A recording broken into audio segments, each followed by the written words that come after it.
सबसे बड़ी बात यह है, आप लोगों को धन्यवाद देना चाहता हूं इस बात के लिए, कितनी भीषण अभी बारिश हो रही थी, हम लोग आए थे, तो इस बारिश के होने के बाद भी आप लोगों की संख्या इधर काफी संख्या में इधर आए हैं, इसके लिए भी आप धन्यवाद के पात्र हैं।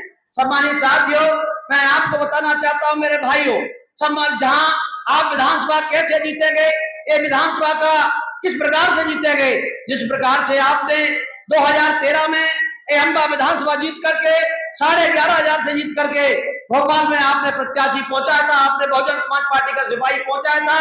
मुझे भरोसा है कि आने वाले समय में 2028 में जो चुनाव है उसमें निश्चित रूप से आप लोग 2028 में भोपाल यहाँ से विधायक बना करके भेजेंगे, लेकिन इसके लिए हमारे युवाओं को भी आगे आना होगा, हमारे जवानों को भी आगे आना होगा, बुजुर्गों का भी सम्मान चाहिए, सभी को एक साथ होकर के हमको तैयारी करना चाहिए।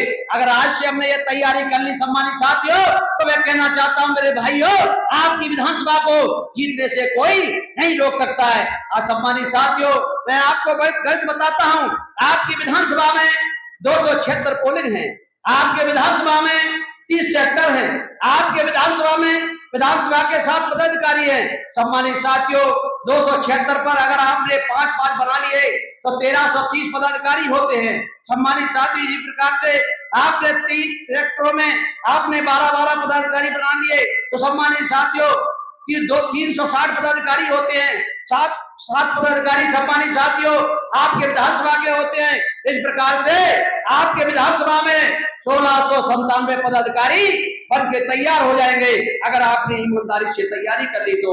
सम्मानित साथियों, मैं कहना चाहता हूं 1697 पदाधिकारी और इनके एक पड़ोस का, एक अड़ोस का, एक इधर का भी तैयार कर लिया तो मैं कहना चाहता हूं आपकी विधानसभा में एक के घर में, किसी के घर में 2 वोट होते, किसी घर में 4 वोट, किसी के में 5, किसी के में 10, किसी के में 8, तो औसत और अगर निकालेंगे तो सम्मानित साथियों एक घर में कम से कम 5 वोट का औसत आएगा। तो सम्मानित साथियों, मैं कहना चाहता हूं अगर आपने 1697 पदाधिकारी बना लिए, एक अड़ोस का तैयार कर लिया, एक इस अड़ोस का तैयार कर लिया पड़ोस का, तो सम्मानित साथियों मैं कहना चाहता हूं आपके इस विधानसभा में आपने, मैं कहना चाहता हूं मेरे भाइयों, अगर आपने तैयार कर लिए तो इस प्रकार से मैं कहना चाहता हूं 27,355 वोट आपको बिना प्रचार किए, बिना झंडा लगाए, बिना गाड़ी लगाए आपकी शुरुआत हो जाएगी। अगर आपने ये तैयारी कर ली तो मैं कहना चाहता हूं कि समाज का जो भाई लड़ेगा उसके भी वोट मिलेंगे। तो मैं कहना चाहता हूं इस प्रकार से अगर आपने तैयारी कर ली तो आप 50 से 60,000 से 70,000 के करीबन पहुंच जाएंगे। लेकिन मैं कहना चाहता हूं मेरे भाइयों, आपको तैयार होना पड़ेगा। अभी हमारे बीबीएफ के साथी भी तैयार होंगे, इसलिए सम्मानित साथियों मैं कहना चाहता हूं आपकी शुरुआत 40,000 से होती है। अगर 40,000 से आप शुरुआत करेंगे तो कांग्रेस और भाजपा दोनों इकट्ठी हो जाएं, उसके बाद भी आपको चुनाव जीतने से नहीं रोक सकती। इस प्रकार की आपको तैयारी करना है।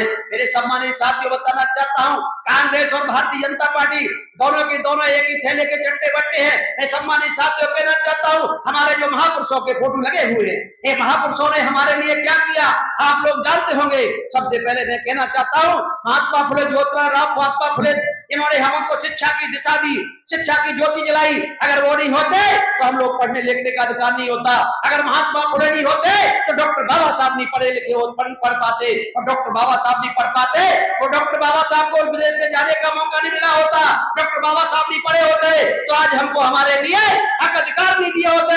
जो शिक्षा का अधिकार दिया है, मौलिक अधिकार दिए, स्वतंत्रता का अधिकार दिए, समानता का अधिकार दिए, भाषण का अधिकार दिया और धर्म मानने का अधिकार दिया, तो ये अधिकार केवल डॉक्टर बाबा साहब के कारण मिले हैं। और डॉक्टर बाबा साहब भी तो ये अधिकार दे पाए तब वो पढ़ करके तैयार हुए। तो सम्मानित साथियों कहना चाहता हूं, मैं आपसे बताना चाहता हूं महात्मा फुले ने, मां सावित्रीबाई फुले ने जो शिक्षा की ज्योति जलाई, इस शिक्षा को शिक्षित करने का काम किया, इस शिक्षा को खत्म करने का अगर काम कर रही है तो कोई और नहीं, कांग्रेस और भारतीय जनता पार्टी दोनों की दोनों मिलकर कर रही है। मैं आपसे बताना चाहता हूं कांग्रेस और भारतीय जनता पार्टी किस प्रकार से कर रही है, मैं आपसे कहना चाहता हूं ये किस प्रकार से भारतीय जनता पार्टी, मैं बताना चाहता हूं मेरे भाइयों, भारतीय जनता पार्टी ने क्या किया है। भारतीय जनता पार्टी के इस श्री नरेंद्र मोदी जी प्रधानमंत्री ये 60,000 स्कूल बंद करने का इन्होंने ऐलान कर दिया है। मध्य प्रदेश में भी बताना चाहता हूं मेरे भाइयों, मध्य प्रदेश में भी इन्होंने अभी हाल ही में एक आदेश आया है, उसमें इन्होंने 12,000 स्कूल बंद करने का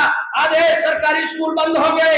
इसमें सम्मानित साथियों, ये 12,000, ये मैं नहीं कह रहा, ये प्रमाण के साथ कह रहा हूं, देख सकता है 12,000 स्कूल बंद करने का आदेश कर दिया है। अगर 12,000 स्कूल बंद हो जाएंगे तो हमारे भाइयों के बच्चे कहां पढ़ते हैं? सरकारी स्कूल में पढ़ते हैं। अगर सरकारी स्कूल बंद हो जाएंगे तो हमारे भाई अशिक्षित हो जाएंगे, हमारी बहनें अशिक्षित हो जाएंगी।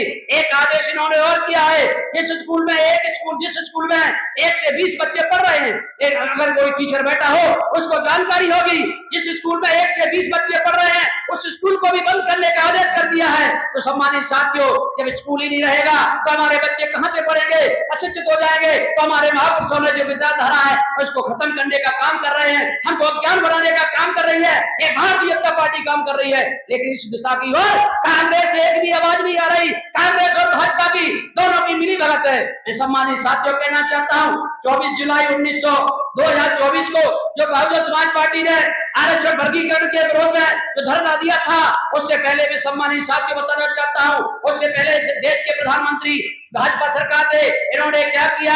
आरक्षण में वर्गीकरण। आरक्षण में वर्गीकरण क्या होता है सम्मानित साथियों? आरक्षण वर्गीकरण होता है कि अगर हमारे भाई कोई सक्षम हो गया है, हमारे भाई का कोई किसी परिवार में नौकरी वाला है, अगर उसको आरक्षण नहीं मिलेगा, आरक्षण किसको मिलेगा? उन्होंने वर्गीकरण कर दिया। आरक्षण किसको मिलेगा?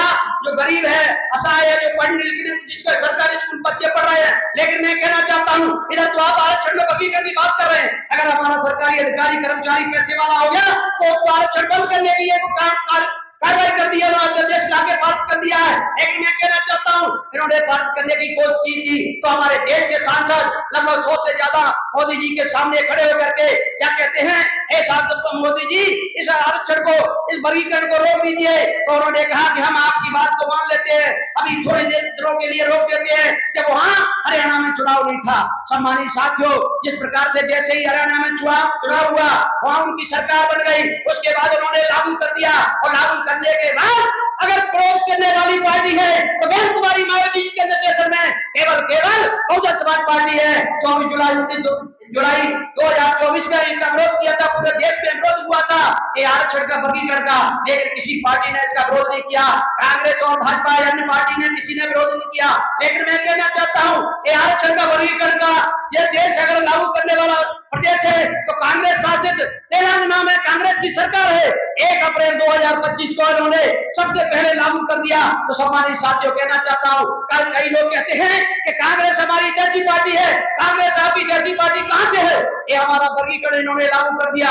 दूसरा मैं सम्मानित साथियों बताना चाहता हूं, एक कांग्रेस पार्टी की लोग वकालत करते हैं, एक कांग्रेस की करतूत को मैं बताना चाहता हूं प्रमाण के साथ। सम्मानित साथियों, कई लोग हमारे कहते हैं कि भाजपा को हटाने के लिए कांग्रेस को लाना है, अगर बहुजन समाज पार्टी के कारण कांग्रेस चुनाव जीत जाती है। लेकिन मैं कहना चाहता हूं, आप लोग कांग्रेस के चक्कर में पड़ रहेंगे।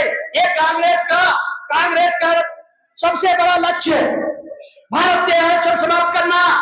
कांग्रेस का राष्ट्रीय महासचिव केसी वेणुगोपाल जी देख सकते हैं, ये मैं प्रमाण के साथ बात कर रहा हूं। ये कांग्रेस और भारतीय जनता पार्टी दोनों के दोनों एक ही थैले के चक्के बैठे हैं। इसलिए सम्मानित साथियों, आपको कांग्रेस के चक्कर में रहना है, ना भाजपा के चक्कर में रहना है। आपको केवल बहुजन समाज पार्टी बहन जी के निर्देशन में यहाँ से चुनाव जिता करके आप लोगों ने भोपाल भेजना है और उसके बाद दिल्ली पहुंचाना है। तो सम्मानित साथियों, हमारे मुख्यमंत्री जी बोलेंगे, मैं